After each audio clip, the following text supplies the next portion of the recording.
नमस्कार, मी Suvarna home kitchen मध्ये परत एकदा तुमचं अगदी मनापासून स्वागत। मी आज तुम्हाला खूप छान अशी रेसिपी दाखवणार आहे, पण त्याआधी सगळ्या व्ह्यूअर्सचे धन्यवाद, सगळ्या सबस्क्रायबरचे अगदी मनापासून धन्यवाद। असाच छान रिस्पॉन्स मला देत राहा।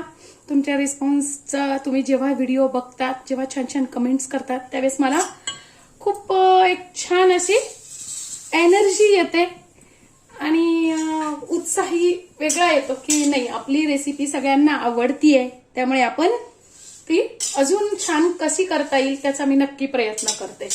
खूप छान वाटतं मला, त्यामुळे सगळ्या व्ह्यूअर्सचे आणि सगळ्या सबस्क्रायबरचे अगदी मनापासून धन्यवाद। मी आज तुम्हाला खूप छान अशी रेसिपी दाखवणार आहे, ती म्हणजे पोह्याचे मिरगुंडे। तर मिरगुंडे म्हटलं की जरा चटकदार, थोडेसे तिखट, चमचमीत असे मिरगुंडे सगळ्यांना आवडतात। तर मिरगुंडे हा प्रकार आहे कोकणातला। कोकणात गेलं तर मिरगुंडे आपल्याला छान मिळतात। तर तेच मिरगुंडे आपण अगदी कोकणमध्ये जसे मिळतात त्यापेक्षाही सुंदर आपण मिरगुंडे आपण घरीच बनवू शकतो। ती रेसिपी मी आज तुम्हाला दाखवणार आहे। तर त्यासाठी मी इथे घेतलेले आहेत अर्धा किलो पोहे। सगळ्यात पहिल्यांदा पोहे आपल्याला छान कुरकुरीत असे भाजून घ्यायचे आहेत।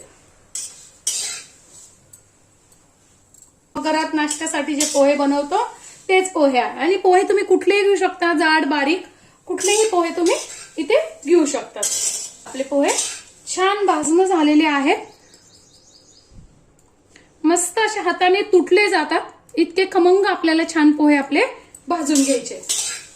ते छान भाजले गेलेले आहेत, ते छान मोठ्या भांड्यात असे काढून घ्यायचे, म्हणजे ते पटकन गार होते। तो पोह्यासाठी इथे घेतलाय 100 ग्रॅम साबुदाणा। तर अर्धा किलो पोह्यासाठी मी इथे 100 ग्रॅम साबुदाणा घेतलेला आहे। मस्त असा फुगला आहे, म्हणजे तो लाह्यांसारखा असा छान फुगला आहे, म्हणजे तो हलका झाला आहे, आणि आपले मिरगुंडे पण आपले छान असेच हलके होतात। मग आता ते आपण गार करून घ्यायचं आहे। आता आपला साबुदाणा पण छान भाजला गेलेला आहे। गार झाला की आपल्याला छान मिक्सर मधनं ते पोहे आणि साबुदाणा बारीक करून घ्यायचा आहे। गरम असताना नाही करायचा आहे, नाहीतर मग त्याला घाम येऊन तो ओला होऊ शकतो, म्हणून बरं झालेला आहे। आता काय करायचं, आपल्याला खाली पहिले साबुदाणा घालून घ्यायचा आहे आणि नंतर थोडेसे असे पोहे असं थोडं थोडं करून मिक्सरला छान बारीक करून घ्यायचं आहे। आपल्याला बारीक केल्यानंतर ते गाळून घ्यायचंय।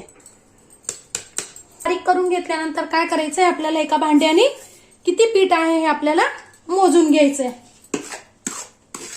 आपण आधी आता बघा, एक भांड माझं हे पीठ भरलेलं आहे, अगदी दाबून नाही भरलेलं, मी सहज भरलं जाईल इतकं हे पीठ आहे, म्हणजे एक भांड आपल्याला पीठ भरलेलं आहे।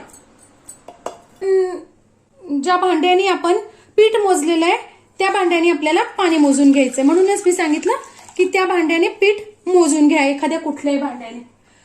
तर माझं एक भांड पीठ होतं, तर मी इथे 1.5 भांड पाणी घेतलेलं आहे। बघा,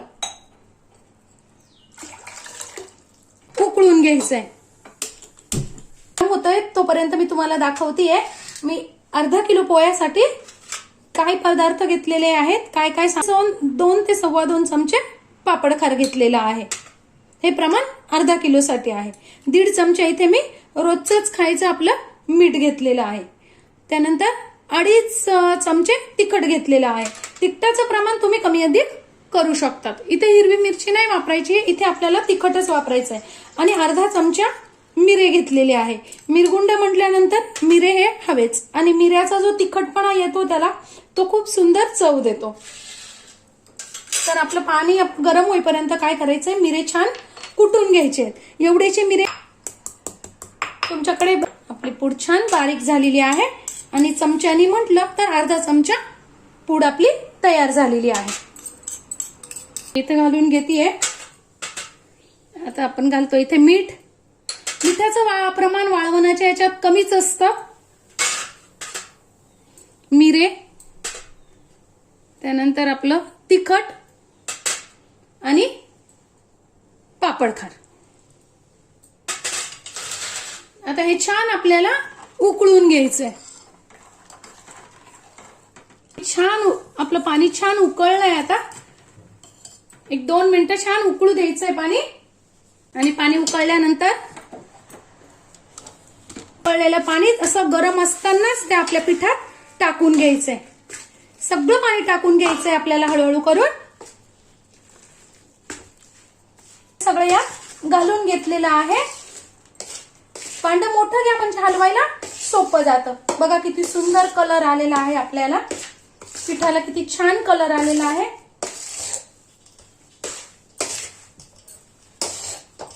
करायचंय पीठ छान असं हलवून. आता आपल्याला काय करायचंय, छान हलवल्यानंतर 1-5 मिनिटासाठी हे पीठ झाकून ठेवायचंय.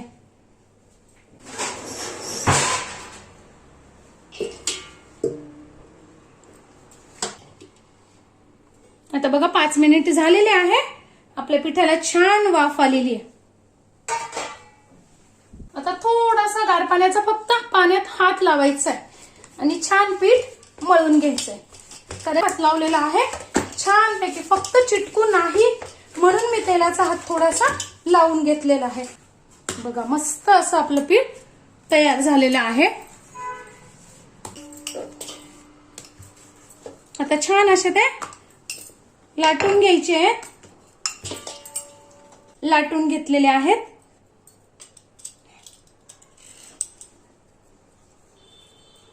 तुम्हाला पाहिजे त्या आकारात, चौकोनी, गोल, उभे, तुम्हाला पाहिजे त्या आकारात तुम्ही कट करून घेऊ शकता. मी आता इथे चौकोनी कट करून घेतेय. तुम्ही उभे, शंकरपाळ्याच्या आकारात कसेही तुम्ही ते छान कट करून घेऊ शकतात. तर छान एका ताटात असे आपले मिरगुंडे काढून घ्यायचे आहेत आणि 1 दिवस सावलीत आणि नंतर 1 दिवस उन्हात असे छान वाळवून घ्यायचे आहेत. बघा मस्त असे आपले मिरगुंडे घरातल्याच अगदी सामानात छान मिरगुंडे आपले तयार झालेले आहेत. मस्त असे चौपट फुलतायत आपले मिरगुंडे. वा मस्तच.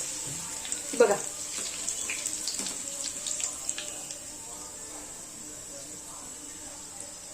छान फुलतात. ते चवीलाही खूप हलके झालेले असतात. मस्त. हे बघ हे आपलं तयार. हे एवढं आहे आणि तळल्यानंतर हे एवढं मिरगुंड चौपट फुललेलं आहे. इतके छान आपले मिरगुंडे मस्त तयार झालेले आहेत आणि अगदी कुरकुरीत, खुसखुशीत. तुम्ही नक्की करून बघा. खूप छान असे आपले मिरगुंडे तयार होतात. आजची माझी रेसिपी तुम्हाला कशी वाटली कमेंट्स मध्ये नक्की सांगा. चॅनलला लाईक, सबस्क्राईब आणि शेअर करा. धन्यवाद.